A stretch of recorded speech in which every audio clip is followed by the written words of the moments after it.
What up, what up, what up, sports fans all over the world? It's your boy, Mac the Giants fan, here with my guy, the super dope co host, Adam Costas.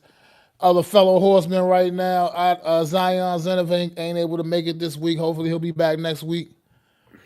But you got me and Adam for the next about 60 minutes or so. And we're just going to talk a little NBA, a little NFL, and whatever else pops up, man. But Well, we can't go this without is the you. Premium Takes Podcast. Let's go. But what's going on, Adam? How you doing tonight, man? I'm all right, man. It's been a long week. Someone brought up a fact about our fellow horsemen. That it's the anniversary, so we want to pay our respects to Jeffy T. He would be No doubt loving indeed. the NBA playoffs right now. So I just wanted to mention him because someone brought him up in conversation. Reality Check actually brought him up to me in conversation. So I just wanted to say shout out to our boy Jeff. He'd be loving it right now, the NBA playoffs. So I just want to say that. Other than that, I'm doing all right. Finally at the weekend. It took long enough to get here. I don't know why short weeks take the longest. We get back off Memorial Day, and then these short weeks feel like they're longer than the regular week. But we're back. We're doing this show for you guys, and I'm happy to be here back. Hey, what's going on out there in the chat, man? Daniel Barry, appreciate you dropping in, man. Reality Check AK, man. What up, bro? Appreciate you. And Mitch, always a pleasure, man. Thank you. Appreciate that, man. But yeah, like you said, man, always still. I was just listening to the. Actually, before we came on live, I was just listening to the video. Watching the video with Jeff, man. I just always every once in a while just play it back, man, because his energy, man, will Well, always resonate, man. maybe at the end of the show, And I we'll and I we'll just show you guys that video. Being that this is a different show, we might have some time at the end, so maybe that's something we can leave them with. Who knows? Sorry about the technical difficulties, folks. Apparently, we can't use certain outros and intros, and so you have us right now, and here we are. I'm going to let Mac take over. Um, he's our resident host for the evening, and he will navigate us to our journey through the sports world. yeah, well, I appreciate that. I appreciate that, man. But yeah, we're going to just me and Adam, just gonna talk a little bit. We're not gonna hold y'all up too long tonight. You know it's Friday night. Some people want to get out, get their party on, whatever y'all want to do, man. But we gonna But just appreciate y'all hanging out for a little bit, man. We gonna get into the NBA playoffs a little bit. Let's talk a little bit. I mean, OKC standing and wait, already winning the Western Conference over there, took care of business, and now they're just waiting for an opponent to get that to take them on in the NBA Finals, man. If you have any just general thoughts on OKC and their journey throughout this postseason, and how you feel about whoever ends up winning this the Eastern Conference and having to take them on, man. Well, they showed they are the best team in the NBA, and they didn't fold this time. The playoff experience last year really resonated with them. Remember, they got bounced early. I think by Denver or one of the Golden State. I forget who they got bounced, but I know they got bounced early, and they were the top seed again, similar to what the Cavaliers were this year, right? But they held serve. Some people may say maybe they're lucky they played, the Timberwolves and not somebody else. But hey, you play who you play, right? And I think they've got the MVP of the league, obviously SGA, and a couple other players there that kind of help him. And it's going to be good to see them on a national stage, right? And with a chance to win. Like this I don't know how I would rank this Oklahoma City Thunder team, but they have a chance to do something that the Hardens, the Westbrooks, and the Durants of the world could not, right? They have a chance to actually win a title and be a favorite to win a title, not necessarily an underdog. With the way I think I forgot. I think OKC played the Spurs, if I'm not mistaken. I could be not the Spurs. They played somebody else and they lost their Yeah, that was years ago. I forget who it was, but they went once, and everyone was talking about how great that their dynasty will be, and and they never amounted to it, right? They trade James Harden, trade Westbrook. Let's see where this takes them. I'm looking forward to it. I'm kind of, I hate to say that I'm rooting for them, but as an NBA fan, I'm kind of rooting for them to get your championship. You don't see these teams, and they're going to be good. They're going to be box office. They're the top team in the West. Whoever comes out of the East, I don't think has a I don't want to say a realistic shot, but I just don't think they're going to win the series. I just think that's how good OKC has been. I just think sometimes when you're that good and you got home court advantage, that place is going to be rocking. Like if you guys haven't seen, like if you get a chance to watch the NBA Finals and they go down to Oklahoma City, just watch the first game. It's going to be like Roracle. It's going to be like the Golden State Warriors Stadium. It's going to be loud. It's going to be intimidating. It's going to be obnoxious. And this is where, that could play a role in their energy. Plus, again, SGA, I don't know too much about him. Because I haven't followed the NBA as closely. I've been, here and there. I've heard of who he is and what he's done and things of that nature. But when you look at his career and where it came from, you're like, oh, interesting, because you do some history. I had to do some history and research, and that's what you do. Go down a rabbit hole. You're like, oh, well, why is everybody talking about this guy? What am I missing? What haven't I, come up with, right? And you're like, wow, he's from Toronto. He's played some solid basketball. He was traded over to Oklahoma City Thunder, and then here they are. Who knew that this kid was going to be what he is and leading their franchise back? So I think it's fun to see. But I really haven't followed too much Oklahoma City in this playoffs. I can see them from afar, so I'm just giving you an overview of what I think from afar and what in the small games I have seen them in when they were on TNT and stuff. But they're on a different network that is not in my area, so I can give you the Eastern Conference. Though watched every one of those games. That was good stuff, man. Like you say, I used to where I usually lean on you and Zion a little more for the NBA expertise because I really not a big follower, man. But honestly, this OKC team just based off of what I've seen, a little bit limited stuff that I've seen from them. Like you said, they have SGA, who is a very humble superstar, very well-rounded superstar. He really gets the job done. I mean, whenever you're able to beat out a guy like Joker in the MVP race, man, right about now, the way he does things, all the things he do, man, that tells you how special a player SGA is, man. But just overall, I was actually sitting in the barbershop earlier talking about this, with talking about these guys a little bit with in the shop, you sit around the barbershop talking shit, and and Great place. and just they like somebody said, man, like somebody brought up in there, he's like they're just a very well balanced team overall, man. They play really great team basketball.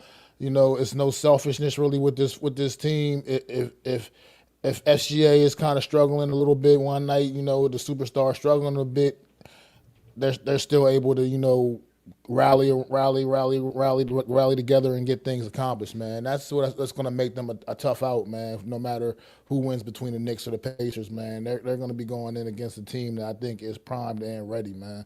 And I just like seeing, it's like almost like kind of, I don't want to say the little guys, but these smaller market teams, man, getting that real press, man. Like you don't really get to always.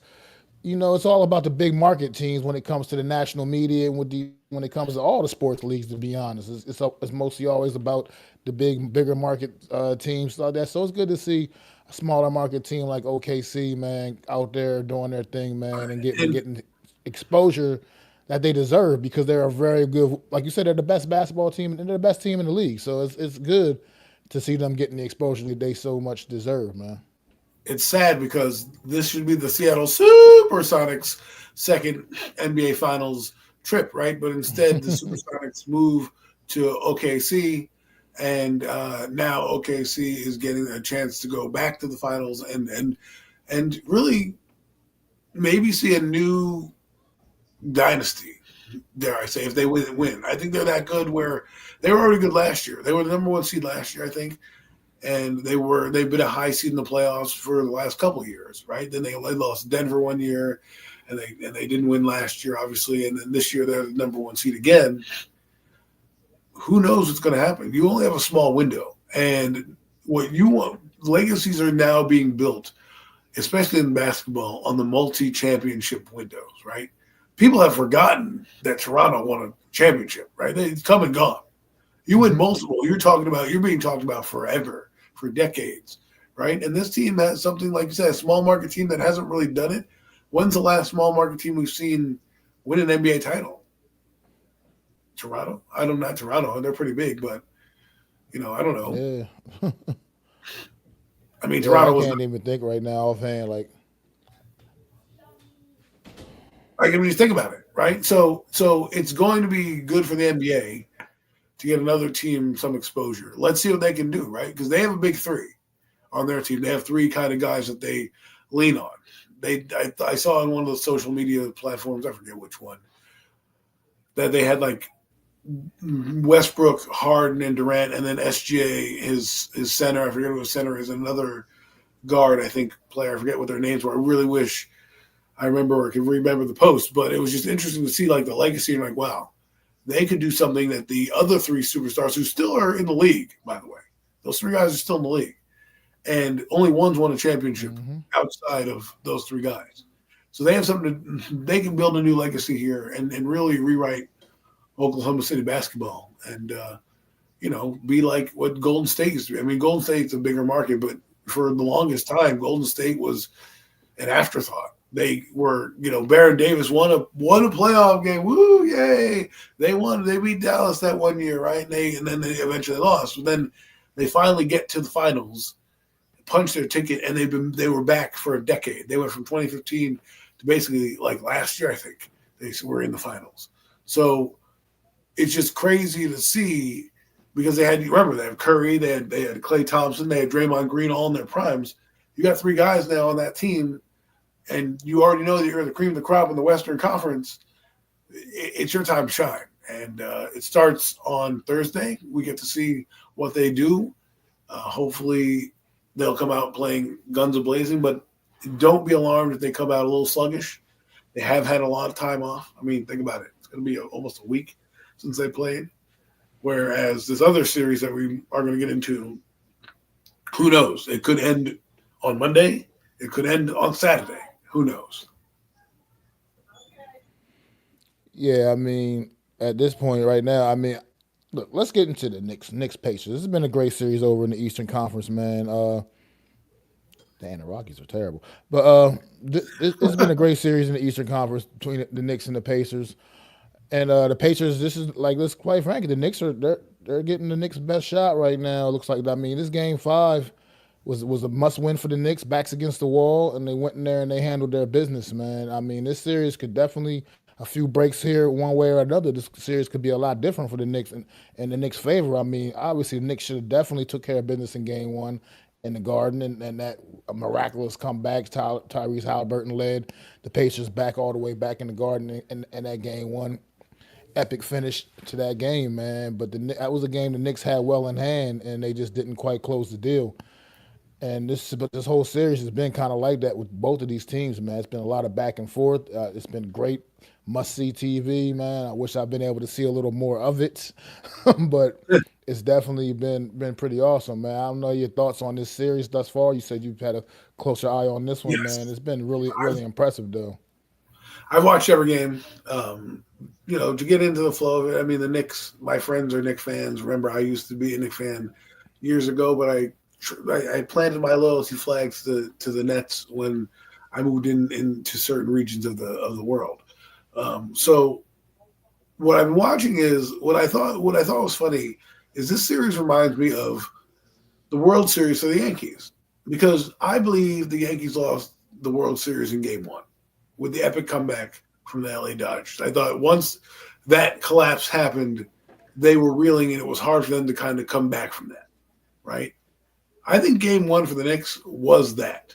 And I know a lot of people were talking, a lot of my friends, they're like, oh, well, the Knicks are a better team. And right now the Pacers are been winning in the standings. And they're one game away. And let's be honest, it's hard to win. Probability states that it's hard to win 4 in a row, right? Whereas the Pacers only have to win one more game, and the Knicks have to win two, right? So the law of probabilities is going to determine how this plays out. Now, as for the first two games, the Pacers did what they had to do in New York, right?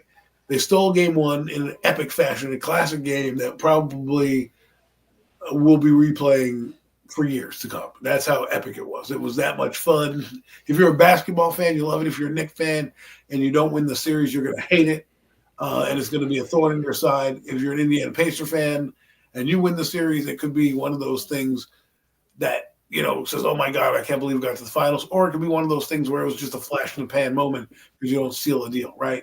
But it started out that way. And then game two was that way. And the Pacers still took that game. And then backs against the wall, Knicks needed a game. They came out and they won that game. However, in that game three, the Pacers dropped a 20-point lead, like evaporate. Good for the Knicks to come back, but the Pacers were up a big time and they blew it. So then the Knicks win, right? So then the Pacers win again at home, which is what the Knicks need to do, split the home games. But they come back and they win and they kind of get back into their rhythm. And Halliburton really was the difference in that game. In game three, he wasn't the difference maker. He got 20 points, but he looked out of sync.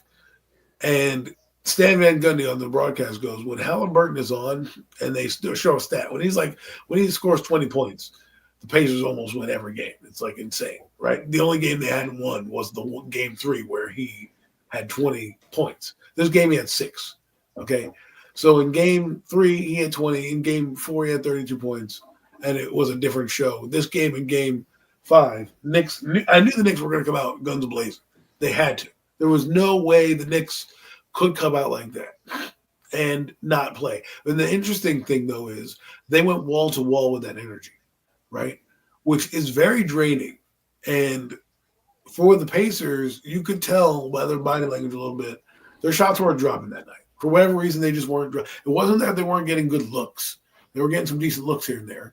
They're getting to the rim. Obi Toppin, don't ever shoot 3-pointers again. That's not your game. I mean, that you played right into the Knicks' hands.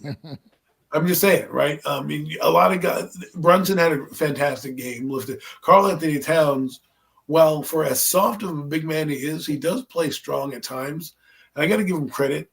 He's had a very good series, if you could imagine that, right? His counterpart has had a phenomenal series in Brunson. But Karl Anthony Towns has quietly been, if they don't have Karl Anthony Towns, the series is probably over in 4 games. That's how epic he's been, right? So if they don't have Jalen Brunson, probably the same thing, but I think Brunson wins you more games than Cat does. I think, at least in this series, I don't think he helps, right? Because there's nobody that can guard him when he's on. Now, for the Pacers side, it's interesting. Again, a friend of mine is like, oh, the Knicks are a better team. I'm like, they're one game better than the Knicks in the regular season. And the Pacers have played better basketball. And Rick Carlisle has implemented a better brand of basketball. Last night, they couldn't get to their fast breaks. They couldn't get turnovers. They couldn't score. And Halliburton didn't have a good game. And I noticed, again, Stan Van Gundy's talking. Sometimes you listen to what these guys are saying, and he goes, Halliburton hasn't attacked. Reggie Miller is telling him, like, he needs to attack. And I'm just wondering, like, what is going through his mind right now? Because he comes off the court and he's smiling. Now, it was smiling more like, I felt like it was not a smile of like, I have 6 points, but more like, I feel I know what I need to do better, right? Like after the fact. And I don't know if anybody talked about it. I didn't really watch the press conference to find out. I don't think anyone's talking about it much. But what I'm saying is he's a superstar. He needs to play like a superstar. When he plays like a superstar, the Pacers are head and shoulders not better than the Knicks, but their offense is facilitated better. Their guys make shots more. Right? When he doesn't do anything, they get stagnant. Now, when that happens, guys like Nebard, they have a guy named Neymar and a guy named Nebard. It's like, oh my God, So I'm going to try Nebard, I think his name is, or Nehard. Sorry. If I'm pronouncing your name wrong, sorry. Stop getting people there. Anyways, he normally has a decent game. He didn't have a decent game. And a lot of these players were missing shots that were open that some were going in and out. I'm not trying to make excuses for the Pacers. They lost, they got their ass kicked, and they got kicked by a big margin. And sometimes when you play that bad in the law of the NBA, especially going back home, the trends turn the other way. And what I mean by this is like you can't expect the Pacers in their building to shoot 40% from the field. Like you cannot expect. Now, granted, the Knicks defense was great, but you're going back home to Indiana. I can't expect them to shoot that poorly. You know? Yeah, I can agree with that. I was just gonna say, but like you just brought up the Knicks defense last night. The Knicks defense was just absolutely phenomenal. I mean, lights out. And honestly, can you expect that kind of an effort again? It's gonna take an effort similar to be able to Right. go over to Indiana and get that important game six. But that defense last night was on fire, man. Like somebody brought up that last night. Pascal Siakam. I don't know how to pronounce his name properly. I'm sorry, but you know who I'm talking about. Obviously, he uh he was the only Pacer that even had double digit shot attempts last night. The only Right. one on the entire team that had double digit shot attempts. Because the Knicks defense was just like they were like gloves on everybody, man. Like it was nuts, man. To watch the effort that we saw from the Knicks last night, and it was good to see them put together kind of a complete game, so to speak, with their backs against the wall. It would have been easy for a lot of teams to go out there and fold, but the Knicks went out there and handled their business, man. And it makes for a epic game six possibly because I don't think the Pacers want the thing to go back to the Garden for a game seven. So I think the Pacers is going to be important for them to be able to handle business in their building tomorrow night. Yeah, I agree with you. I do not think the Pacers and I hate to say this in basketball, but sometimes when you know a game is not going your way, you're not as worried about it because I have game six to play, right? Like we'll go get them in our building. Now I'm not saying you should think like that, but they were on the road. They played very well on the road. Very intimidating environment, closing somebody out. It's pressure packed. You're not in your building. I can see it got to their guys. They were a little tight, and Brunson came out like Siakam came out in game two and had like 20 something points in the first half, in the first quarter, or some shit. Brunson did the same thing. Yeah. He basically got them out to a lead and was on fire, and then they never really recovered. Then Halliburton also didn't really help himself either, right? He needs to be an aggressor, and I wouldn't be surprised if in this game six you're going to see Halliburton deliver because he cannot do what he did in game four and expect to. You can say the Knicks defense did well, right? They played a very good game, the Knicks. But again, to sustain that again, that takes a lot of energy, a lot of energy. And you're not at home now. You're on the road. While the Knicks have been good on the road, it takes a lot of energy to do that. And I don't expect the Pacers to miss shots that they were open making a few weeks ago. I don't know what Pacer team is going to come out there. I'm not saying the Knicks don't have a chance. Okay, I think the Knicks know this. The pressure is now on the Knicks. Again, the Pacers have no pressure. Okay, one, they weren't expected to win the series anyways. Two, they have 2 games to win it. Now, you don't want to go back to game 7, I know, but what I'm saying is in that mindset is, okay, game on. They're still they lose, they're out, we win, we go on, right? So we win the game, great. The pressure's on them. They're gonna want we need to make them tight. We need to get the Knicks to be the ones that are pressing and making the mistakes. Because the Knicks, for all intents and purposes, did make mistakes. They made mistakes. They turned the ball over. The Pacers just could not convert. And then when the Pacers would go on a run, they would stop and get stagnant, and then the Knicks would go on a run, and then it never really closed the gap when they needed to, right? And I believe that when Halliburton is able to do that, I think they're going to play a better game in Indiana. Let's be honest. Call me crazy. I don't know if they're going to shoot 50% or an insane number like that. The Knicks shot 50% in their building. Do I expect them to shoot 50% in Indiana? No. 48%, 45%. That's a decent shooting night, right? 50%, you're going to get 100. I think the Pacers will come up to about that 45, 46% as well. It will come down to free throws and just possessions, how many more you're going to get.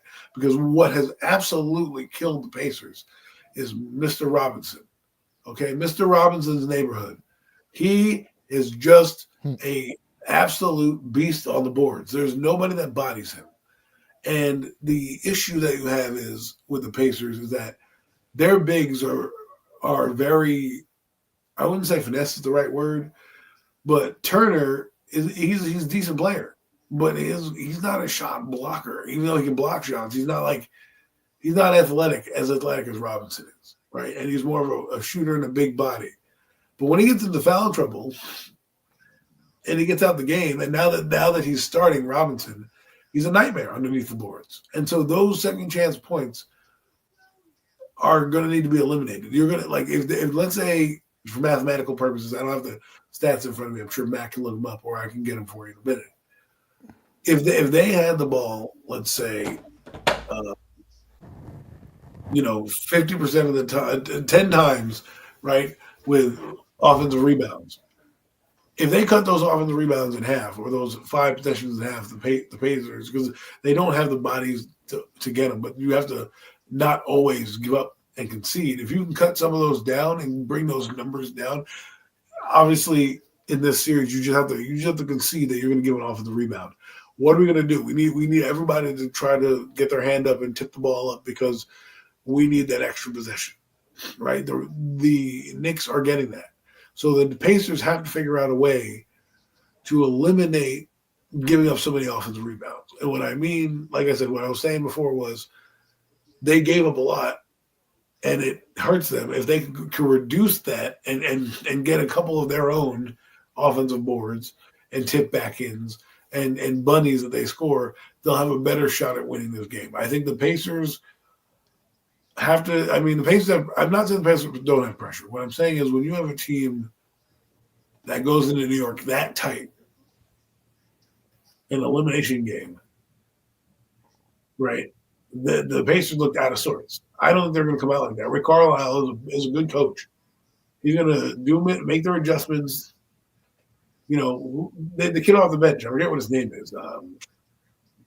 He has a not a funky name, but an interesting name, right? But he's like a rookie. He's coming off the bench. He's playing well, right? They have number 21 who's guarding Brunson very well. They get into foul trouble and they can't seem to get out of it. And the Pacers don't have a deep big. They have a lot of bigs. They just don't have a lot of bigs that are strong as Robinson. Robinson's been an X factor in this series. He really has. He's allowed Towns to play more of a power forward role, which allows him to be more effective against Pascal Siakam, who is only about 6'9", right, and probably as skinny as a ram. I wouldn't say that guy's more than 200, maybe 40 pounds. I'll give or take, maybe less. Big Cat's a lot heavier than that. I'm not even saying 240. I'll say he's 215, and Cat is probably about 260, right? And so that matchup doesn't favor Siakam. Siakam has long arms and can, try to make some steals when Cat goes against him. But when Cat plays an actual big and he's the actual center and he has to bang down low, it's an advantage the Pacers. When they move into power forward, it's advantage the Knicks because now they have two guys who can rebound, one who can shoot, and then your guy is 6'9". He's not the same body. So basically you're playing with 3 guards or 4 guards on the floor and a center, and they're playing with, 3 guards and 2 centers on the floor, right? And so the matchup favors the Knicks in terms of just overall physicality. What's up? What's going on, Tudo, man? Thanks for popping in. Appreciate you, man. Appreciate you. Yeah, but let's get ready to wrap this NBA thing up a little bit. And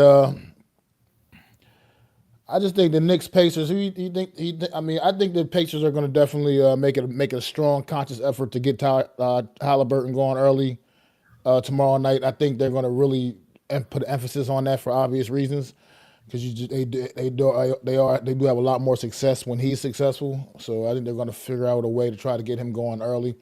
But you think that I don't know. I think the Knicks might go in here, man, and kind of pull another one off, man. I don't know. It's tough for me. I think a lot of more probably casual NBA fans probably wouldn't mind seeing the Pacers win this and go and get them OKC and the Pacers.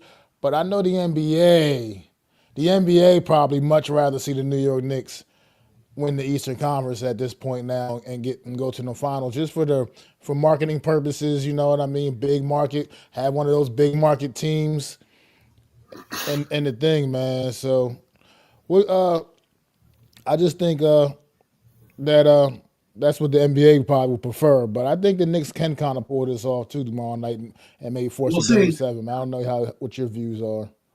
Well, we'll see. The refs played a big role in this game. I think they let them play a little bit more. They're a little physical under the rim. So we'll see how it plays out. Because you're right, there is a big market team, but this is the NBA. The finals are going to get pubbed no matter what now, and marketing. Do you want New York? Yes, but we'll see. We'll see. I think New York. I don't know if New York can beat OKC. I think it'll be a good matchup. I think they'll be gritty. I think New York, can come in there with a chip on their shoulder, but they have to get through Indiana first. And I, Absolutely. the thing that I want to say about this is when teams get beat this badly and they have such an awful game, right? You can't expect in the NBA that awful game is going to continue into the game now that they're in their building and more comfortable. And I know the Pacers have been a good road team in the playoffs, and so have the Knicks. It's just different when you're in your building and you have an elimination game, right? It just is. Look at the Knicks. I think it affected the Pacers and some of the things they did. I think they got out of sorts. They got a little rattled because of how loud it was and the intimidation and the pressure in New York. Now you're going back to Indiana. You're in your home crowd. Your crowd can now dictate how the noise level and your comfortability level. I agree with you. I think they have to get Halliburton. Again, the stats don't lie. They're like 20-1 when he's including playoffs when he scores 20 points or more, and he had 6 last game, and he looked out of sorts. And I think that's going to change. And I don't know what that means. The Pacers are going to win. I don't, but it sure as hell is going to give them a better chance to win. If I'm the Knicks, my question is, am I getting that same effort on Saturday night? Because if I don't give that effort wall to wall, I'm going home. Period. You cannot let up. If Max says what's right and he believes the Knicks are going to win, now's the time to make your ascent back to the top. No more excuses. You can't be lax. You played the pressure game. You saved your season. So now, give me that same energy. You walk in with that same energy in that building, in the hostile territory where they're going, and you force a game 7. Well, then hats off to you. You deserve it, right? But if you can't give me that same energy, and you have lapses in defense because you spent so much energy in this game saving yourself to try to dominate from wall to wall, right? If you don't have that same energy, you will lose. You will go home. That'll be the end of you, regardless of how the officials want to skew it, regardless of how the NBA wants. That's just how it's going to be. Like that effort that Knicks gave last night has to be translated every night going forward. Like you cannot let up. Like if you want me to believe they have any chance to beat OKC if they get to the NBA Finals, show me right now these next 3 games or 2 games, right? If you push it to a game 7. Absolutely, absolutely, man. Let's switch gears here a little bit, man. Let's get to the NFL. Let's talk about some OTAs. OTAs underway. Obviously, we know we're gonna talk about the New York Giants OTAs, man. Full participation for a voluntary OTA, which is good. You see guys showing up. Everybody's there, man. Everybody's not able to work, unfortunately. What you think about let's talk think about this Malik Neighbors thing, this toe thing that he's apparently been a lingering thing even from back in LSU apparently that I knew ain't nothing about until just this past week when Brian Daboll commented on him not participating in the OTAs because of it. Well, I hope it's nothing big and it's just rest. I mean, he seemed to have played through it through college. He seems to have played through it to the NFL last year. I mean, the guy was still scoring 60-yard touchdowns against, you know, the Colts. So it's not like it's affecting him. If he has to sit out a few practices to get him game ready, fine. What I want to know is it seems like, and I hate to say it's a chronic toe injury. You've had it since LSU and you haven't corrected with surgery. So The question then becomes long term: how will it impact him? Right? Will it become too painful? Will he have to have surgery? Will anything come down? If it's just if it's nothing, I don't. I mean, you can't say it's nothing when he's had it last year and in LSU, right? It has to be there has to be some inflation in there where they're not even letting him play, right? Not even letting him practice. So while I'm not overly concerned, I'm just wondering, should we be more concerned? Is the question. Should we be like saying, "Hey, wait a minute, this guy's already got a Exactly. bad wheel." Should be because interestingly enough, Abdul Carter has a bad wheel, right? He came in with a broken foot last year and played through it as well, and technically still has that same fracture in his foot or whatever, right? So these type of injuries, will they become chronic? I don't know. It doesn't. I mean, it is chronic, but will it be like troublesome chronic, like degenerative, where it's going to be too painful? I have no idea. Will it affect other parts of his ligaments in his foot? Who knows? I mean, I just don't know. It's May, so I'm not really that concerned. But if it comes Yeah. September that we start to hear that he has to take a practice off or his toes flaring up, then maybe we might have to say what's going on, because we don't really have anybody of his caliber behind him. So if they lose him for No. games, their offense is basically cooked.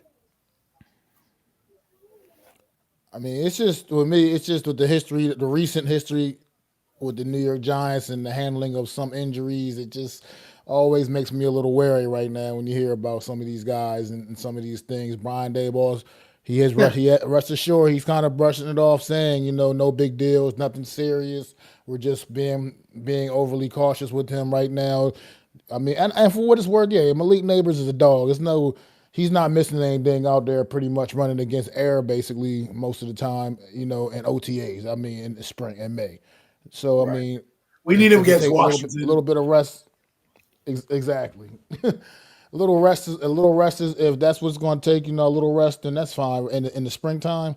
But I mean, come training camp, he's got to be able to be on the field. He's got to be out there a little bit, maybe whatever in the preseason a little bit, and then be ready for Washington week 1, man. As long as he's ready for that, that's really what's most important, man. But You're right. as far I'd as be some of these concerned rookies, if it's man, July.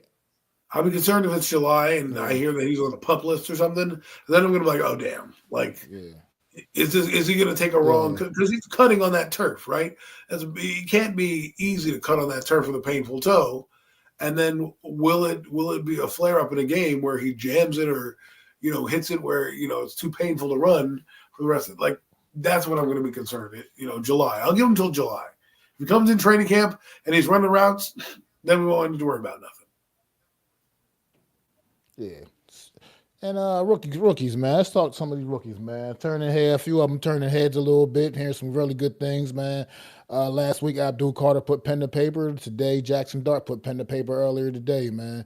Oh, So we nice. got our first top two draft picks now signed officially. New York Football Giants, man, and got that part of things out of the way, man.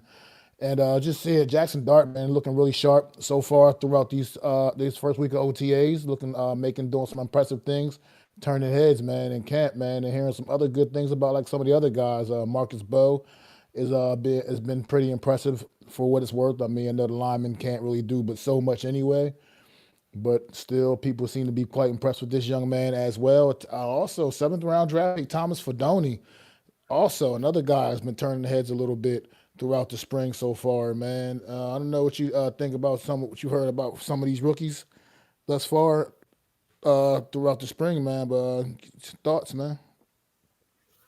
You know, I think it's good. It's May, but these are reports you want to hear about in May, right? The kid doesn't look lost. He's quite impressive. These are because some of these guys we knew were going to be good. For example, Jackson Dart, right?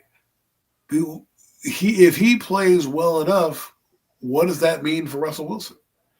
Does that give a chance for the Giants to call up the New Orleans Saints and say, "Hey, look, we know you need a quarterback.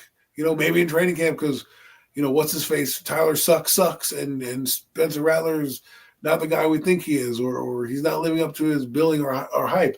Then all of a sudden you got Jackson starts to play well. I'm not saying you want to start him right away, but what I'm saying is like it allows you flexibility come the season, even in the season. Let's say New Orleans, is a decent team, but what's holding them back is the quarterback. Maybe you trade Jameis, maybe you trade Russell. It is a thought. What I mean by that too is like think about the across the board. The Giants are getting better. Abdul Carter's looking good. Membo's looking good. A lot of some of their they said the undrafted rookie free agents feel good. Like you said, Fedoni's looking good. I saw that Theo Johnson, another young guy from last year, is looking healthy. And what it's allowing you to do is be excited for this team. I'm going to say this right now. I'm going to go on a little soapbox right now. People, the black cloud of this organization is gone. It's time to just enjoy the fruits of the hard labor in terms of like getting these young players in. It looks like Joe Shane has had a good draft in 2024, and he's off to a good start with this draft in 2025. You brought in Paulson Oladipo, you brought in Holland, you brought in Abdul Carter, you have Golston. You have a team that's going to go out there and be competitive. You are allowed to be excited and be humbled. But what I want to say is it is May and it is early, and I want to see them do it on the field. I know a lot of people don't like Absolutely. certain things or say, oh, well, why aren't you hyped about the Giants in May? Because it's fucking May. But getting back to the crux of these guys being young, the fact that Jackson Dart's doing this in May, let's see if he does it in the training camp, in the mini camp. Let's see what happens in training camp. Because then you have to ask yourself this question. If the Giants are winning and Jackson Dart looks good enough to play, why are you going to let Russell Wilson hold him back? And then why not use him as an asset to a team, let's be honest, with New Orleans, who's going to need a quarterback? Well, I mean, you never know. With New Orleans, they may be really holding out for next year's quarterback class coming out. At this point, I think they're almost content with just being a bad football team this year and just chalking the season up as a throwaway for them. Honestly, that's just the way it seems like, because I feel they just didn't really make much more of an effort to do better than what they've done throughout this. Well, maybe they know the so assignment. far. Maybe they know the assignment. Like they didn't want to take Dart that early, and who knows? Maybe they were trading back in. I have no idea. I think he was one of the teams that Joe Shane mentioned. They were worried about New Orleans moving back in. They were worried about Pittsburgh moving back up. They were worried about a few teams moving back up. So maybe you're right. Maybe Nussmeier, who's on their coaching staff, maybe that's something that they're thinking about. I don't know. Because here's the thing. Kellen Moore, he's good at coach, right? And he's probably safe this year if they lose. Because I don't want to just say, well, they lose and they're going to get a quarterback. Well, what if a coaching candidate they didn't think about comes off the board? What if McCarthy's available or something like that? And they want to fire the guy in front. I'm always weary of that. But I do believe Kellen Moore is going to try to. I think the second, excuse me, I'm sorry, I didn't mean, but I think the second that Derek Carr retired, that made Kellen Moore's job secure for at least this year. Automatic. That was almost an automatic free pass of job security for this season. This is things like that are completely out of his control. You know what I mean?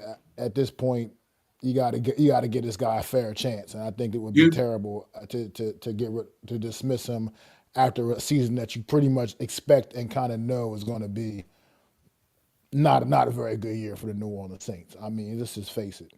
I can't expect many good things coming from that team. You know what's funny is they have a South Carolina Gamecock as their quarterback right now, and they might be replacing him with a South Carolina Gamecock next year when the quarterbacks come out, right? And wouldn't that be ironic? The guy who Spencer Rattler lost his job to, or came up behind, is going to take his job in New Orleans. But I can see that happening. I mean, Tyler Shuck, I do believe they're going to give every chance to start. I believe in draft grades. Absolutely. If you draft somebody in the second round, that's right. But enough with New Orleans. Let's get back with New York. We were talking about the Giants. Even though it is preemptive takes and now the NFC East roundup, we were talking about the Giants OTAs. So Mac, your thoughts on the OTAs? The last thing I'll say is it's a breath of fresh air to have Russell Wilson and hear his reports and how he's dropping a dime here, he's throwing here, Jalen Hyatt's getting the ball. It's like, wow, okay, like this is what you want to hear. Now, again, it's in May. We've heard plenty of great things in May. Let's see him do it on Sundays, and that's what I'm waiting for. I'm excited, but I have to see the results come September. I'm re- I'm just I'm excited for something new. Like you said, it's May, and I try to temper my expectations and everything. But it's kind of tough right now. I'm really starting to just kind of get back to my old school self, man. The last couple of years, I've been able to kind of can keep things under control a little bit more. But it's tough to not be excited about what this defense could be, man. From Yeah, just what I'm watching, I mean, this defense is like it could potentially be a special unit, man. If you get Bobby Okereke, get back to 2023 form. If I mean Micah McFadden once again well, keeps that's the guy's ascending. The second was that Bobby Okereke. I don't. I'm wondering if I want to follow Okereke this year because I want to know if he was a product of Wink being a better fit with Wink Martindale's defense, or if he was just injury related last year and learning a new defense because they like this guy named Deontay Johnson, who they thought was probably going to take McFadden's job, and they brought him back. And I'm not saying he's going to be good, but if he does what he did last year and Okereke kind of struggles or doesn't have great games, I can easily see them phasing him out. Like that, because I heard rumors that they want to trade him. Whether those are true or not, I won't know. But he's a guy that I'm looking to see because I think if you can't have a if you can have a good year behind the line that you're about to talk about right now, Mac, then you don't deserve to be a linebacker yeah. in the league. Yeah, I mean, I agree. I mean, I think up front he's definitely set up way better than he has been his last for a couple years here with this up front. What's going to potentially be up front. The things I've been hearing about Darius Alexander have been just phenomenal as well. This guy's a specimen. They said he moves around, just has the agility. He's just great agility. Just moves around, great feet. Everything about I haven't heard a bad thing about Darius Alexander either Think of as Leonard well. So you're Williams. getting him.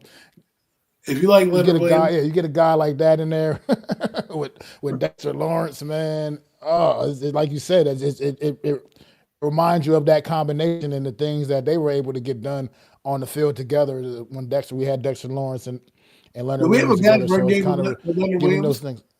I don't think we had a bad run defense with Leonard You said Williams. no, it wasn't as bad as it's been the last couple. As bad as it's been. But ever since he's been Definitely wasn't as gone, bad as it was last year. ever since he It left, hurt. It definitely took a hit.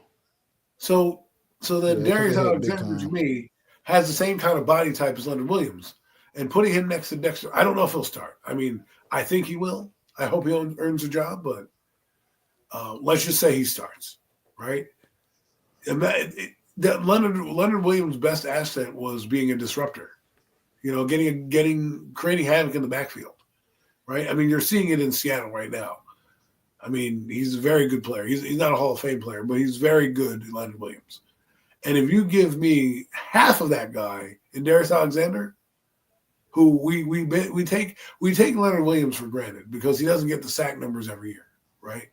But if you watch that guy play, he's in the backfield almost every play. He's literally I mean, throwing guys around and ragdolling them. So it's going to be good to have somebody to be able to penetrate. And I'm also interested in seeing Golston and how they deploy him because, you well, know, it's a lot to go be ahead. excited about this new look defense for the New York Giants. It's a lot to be excited about. I mean, you just keep pulling up names like you said.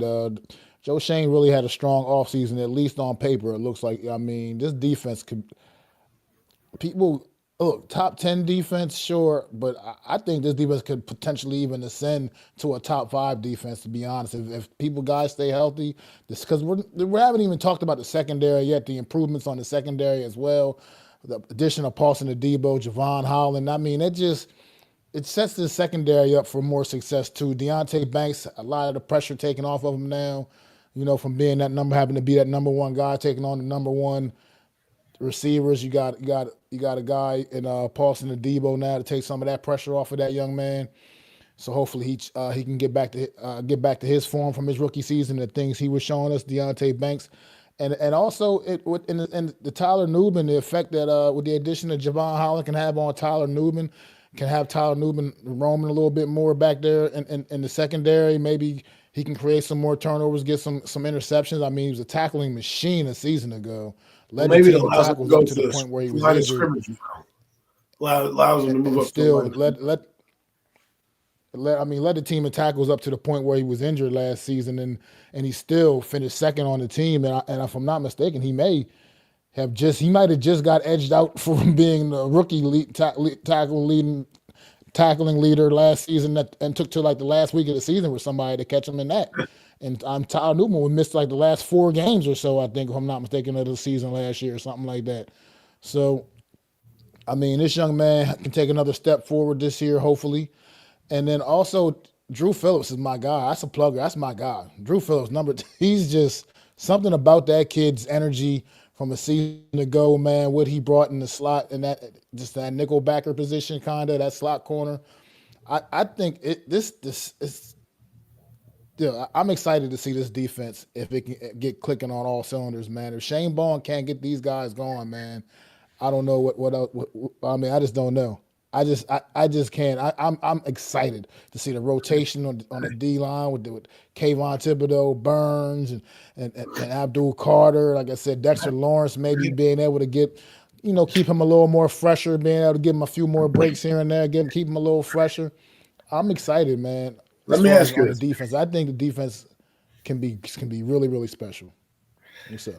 It feels good to have a quarterback that you can trust so you can like all the other parts of your team, as opposed to always worrying about the number one guy and wondering where you're going to get a new one and how are we going to survive this. With Russell Wilson, granted, he's not, the Russell Wilson of a decade ago, but to have somebody under center that you're not completely going nuts about, it allows you to say, hey, I'm going to look at the defense now because I don't need to always focus on the quarterback or always worry about these other things. And now you're going to start to see the talent rise because, again, you have a leader. You have a leader in the building. You have a guy who's going to get the best out of people, raise the level of play, right? You look at Bobby Wagner. I was on the phone with Reality Check, and I don't mean to make this an NFC East show, but we were talking about Bobby Wagner and what he did for that Commander defense and how he has pedigree in being a champion and knowing what to do when the chips are down. The guys can rally around him and he can get them in the right spot. Russell Wilson can do that. And when you have that guy in the building already and the energy is different, I'm telling you, the energy is different. I can tell you why. It's because one man has gone and another man has come in, and it's as if the black cloud of this franchise has been lifted, and now you're starting to see and be excited. That's at least me. Well, for the first time since Eli Manning, you have real leadership in the quarterback room. Real leadership, right. True leadership. Right. Exactly. A proven champion, a future Hall of Famer. And as get on to the offensive side of football, Russell Wilson, he just brings a different kind of energy, and he's giving these guys confidence. I mean, look at Jalen Hyatt. I'm sure it's OTAs this spring, but Jalen Hyatt, he's had a big week. Let's put it that way. I don't know if Jalen Hyatt's had a big week, and with practices and OTAs, being able to unlock his skill set now, a quarterback that can bring out his skill set, man. That first day of OTAs, Jackson ducked that touchdown pass he threw to Jalen Hyatt in the back of the end zone. I mean, sure, it's springtime and you guys aren't in pads, but still, that was impressive, man. It was a great throw. It was a great catch. I mean, and it was just. I think a guy like him is really going to benefit. Darius Slayton as well. I mean, these guys are legit deep threats the New York Giants have had for the last couple of years now, and they haven't really been able to get the most out of that skill set from these guys. I know people can say they Darius Slayton, he has a case of the dropsies occasionally, but he's also made some really big plays for the New York Giants throughout his career. And it's crazy to say that, if I'm not mistaken, he's the longest tenured New York Giant right now, currently on the Yes. roster, which is just Yes, he is. seems absolutely mind blowing. but Wow. but that's what this team is, and that's the turnover with this team over the course of these last few years or The so, man. last It's of the just been Dave that Gettleman to the era. point where yeah, Darius Slayton has been through three coaches with this franchise, man. Pat Shermer, he went through the Joe Judge debacle, and now he's been here with Brian Dable. He's got voted. He got voted the most underrated receiver in the league this past week or.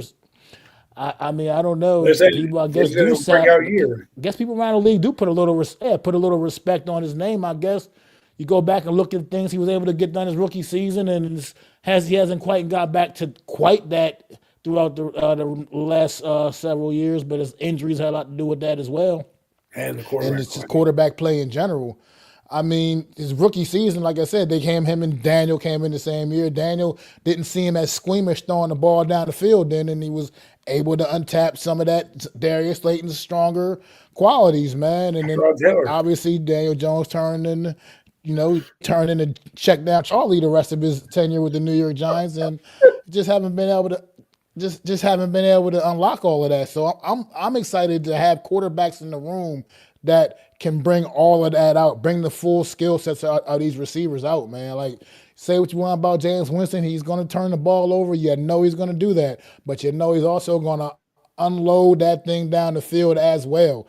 So it's exciting. Like I said, I think about Russell Wilson that I think people haven't talked enough about throughout this offseason since he signed with the New York Giants, period. He came into this organization, he's showing you the professional that he is. He has made it a point to begin immediately building relationships with his teammates, his new teammates, guys that he's not really that probably wasn't that familiar with or known, considering how veteran that he is and how young this New York Giant team is. But he made it a point, like Theo Johnson, Jalen Hyde. He's getting to know these guys, familiar with rise himself with these guys, and I think it can really help for these guys to really aid to these guys having a big season. Jalen Hyde could be a legit secret weapon for the New York Giants this year, honestly, because he may still be like maybe 4 or so on the depth chart behind my neighbors Robinson and Slayton, but at the end of the day, he could be that guy that every once in a while he lines ass up and just had him run those long bombs, man. And you got quarterbacks that will absolutely launch that shit now. So I'm excited overall for this football team, man. And Tyrone Tracy, also he's had a good week, an impressive week as well. Hearing great things with Cam Scatterboo. Devin Singletary, the running back competition is also going to be one to watch throughout training camp. I wish there was a way you could do a little more with the linemen during the spring. It's just really not, though. They're just kind of there, doing lineman drills, but without having pads on and no contact offensive linemen, you can't really get that big a gauge on them. But like I said, just hearing good things. I've been hearing good things with Marcus Bowe out there working him at tackle right now. Evan Ingram's officially a guard, and from what I'm hearing, he's embracing that. He's embracing that new role, and I think that's also going to be something big for John, because Evan Ingram's strengths, I feel like what he's shown is he just doesn't have the footwork to play tackle in the NFL. He just doesn't have it. It's really the footwork thing with him. He has the physicality, he has the strength, and on the inside with that guard, it'd be a lot more straight line blocking, a lot more, things that fit to his skill set. I think, and somebody said that he's kind of a big, kind of tall for a guard, but at the end of the day, I think he can get it done, man. And I think hopefully this can be the change that can get his career going in the right direction. I'm hoping, because you spent a first round pick on this guy and you want to get first round play. If he fails a Let's guard, face it. he fails a guard. Oh my goodness! Yeah, that'll be. I wouldn't say it's a death nail for Joe Shane, but it just would be a devastating blow to this team. But to wrap it up for me, having the quarterback allows you to just be able to evaluate these guys better, evaluate the offensive line better, as there'll be better checks, better audibles, better movement overall. And just overall, I think with these 3 new guys, in, it's just a breath of fresh air because you got guys who are all dogs, who are all savages, who all love the game of football, who give you something, who give you not milk toast, who give you some energy, who give you a little life. Whether you like Mr. Unlimited or you like the preacher that is Jameis Winston, or you like just the young buck in Jackson Dart, they all got a mix. And the last thing I'll say is this team lacked leadership across the board, right? We finally got leadership across the board. This helps in games. I don't know what that's going to do to the win total, but I do know that this team is going to be a little bit more competent. They're not going to lose now because of hopefully stupid errors. They're going to lose because they just don't have talent at certain positions, or they just are not as good as the team in front of them. That's where they're going to Just not as good. Yeah, just they're going to lose because they're just not as good. Yeah, young. I mean, this is a young New York Giant team. This is what we were talking about last season. They weren't. They were a bad team a season ago, but they're also the effort lacked. Even though you didn't expect a whole lot, you still expected better effort than what we saw in a lot of these games a season ago. I don't think we're going to have that issue anymore. I think we're going to have a team that they're going to show up every week and they're going to give it everything they got. And like I said, they're going to probably still lose a lot because they're just flat out not as good as the other teams that they're playing against. I mean, have a brutal schedule coming up, but I think we're going to see some really good positive things from this team this season. And I think that this New York Giant defense, like I said, potential to be special. I don't want to get too crazy about it, but I think they do it. I think they have that potential to be special. I'm going to go ahead and wrap things up. I mean, we're only going to hit you for 60 minutes this week, but talked a little NBA, talked a little bit New York Giants, OTAs, and one more thing. I just want to bring up one more thing. I'm all about bold predictions, and this ain't got nothing to do with the Giants. Anything. This is going. I'm going to one of the other more intriguing storylines of the offseason that's going to be followed nationally by everyone. I mean, media coverage is going to be crazy around the Cleveland Browns spring training camp, everything, man. And I just got to say it, man. I'm making my bold prediction now. Shador Sanders, QB1, September. That's what I'm saying right now. I mean, everything I'm hearing coming out of Cleveland camp, he's clearly looking like a superior quarterback right now in their camp right now. They're trying to. I think Cleveland's trying to keep that down a little bit, but look, it's leaking out from everywhere that he's been the sharpest of the quarterbacks over there right now, man. So imagine. I think the Imagine league is he's gonna. good. A lot of crow people are going to eat from me. That's all. Absolutely. Because a lot of people have really tried to downgrade this kid. 5th-round draft pick, we know he should not have been. And from what I'm seeing and what I've been keeping my eye on things a little bit over there in Cleveland, man, a little bit, just because it's just, I can't help it. I like a little bit of the gossipy outside noise too. I'm a Giants fan, but I like to hear a little bit of the, especially a storyline as big as this one. And he's been lighting things up over there in Cleveland Browns OTAs, man. And it's still a lot. He still has a long way to go. But I got a feeling, man. That's my bold prediction. One of my bold predictions, which we'll be making a lot more of those throughout this all season. But that's my first one you hear. Shador Sanders will be QB1 come September for the Cleveland Browns. But that's about all I got. Here's my bold Adam, man, prediction. if you got anything else. Jackson Dart, QB1 for the Giants September. That's bold. Woo! That is really bold because that's really bold. But we'll see. Anything can happen in the NFL, man. Anything definitely can happen in the NFL, man. But Show's called Premium hopefully we'll be Takes. back with y'all next week. Absolutely. That's why we call it Premium Taste. Hopefully we'll be back with y'all next week. All three of us on board. Hopefully Zion will be back joining us again. And we'll come back with some more whatever sports news, whatever's going on. Talk NBA Finals will be underway. And we talk some more football, some more OTA stuff, some more OTAs, We're and probably going to everything else. do a couple Mount Rushmores for teams. Maybe we'll do a division. We'll do the AFC West maybe, and say someone brought up who is the Mount Rushmore of the Giants, and they put up 4 different names. I'm not going to give them to you right now, but one was controversial to me because I just don't know. But then when I thought back through the analogs, maybe he deserves to be on it. So maybe we'll talk about that and go through roster and franchise to see who are their top players of all time. Give it a little different take. Thought that might be an idea. I'll run it by the guys, but we'll at least give you the New York Giants Mount Rushmore next week. Yeah, different little twist on things. We do, premium takes. We can go any direction on this show, man. Any direction we can go. So get ready to get out of here, man. Make sure y'all go support myself, Mac the Giants fan. Support, sub up, like the stream. Go to Adam's channel and do the same thing at Adam Costas. Go to Zion's channel, do the same thing. Subscribe, like, and go to the Hardcore Sports Network and also subscribe and like and support the movement, man. We will see y'all next week. Hopefully it'll be all three of us. And before we go, man, once again, throw them fours up, man. Throw them fours up for our guy, NYG, Jeffy T. Never forgotten, man. Always love, man. And this one's for you, bro. We're going to send y'all out with this video, man. One time for y'all mind, man. Jeffy T, we love you always. I don't care at this point.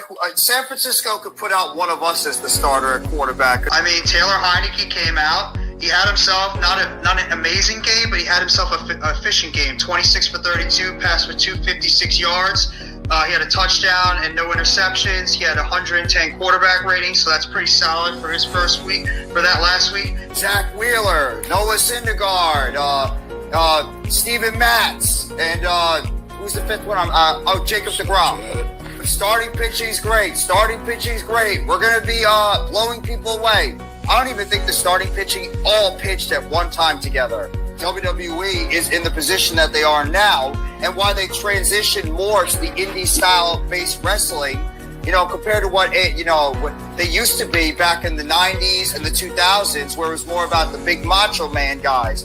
Eagles fans, this is not making you a Super Bowl team. And I say Boston, because the way they came together as a team, the way they play defense right now, the way Jaylen Brown and Jason Tatum have stepped up their game, Marcus Smart, Defensive Player of the Year. How good of a defensive player is Brunson? Because Bridges is all NBA defense. That dude is one of the top defensive players at his position.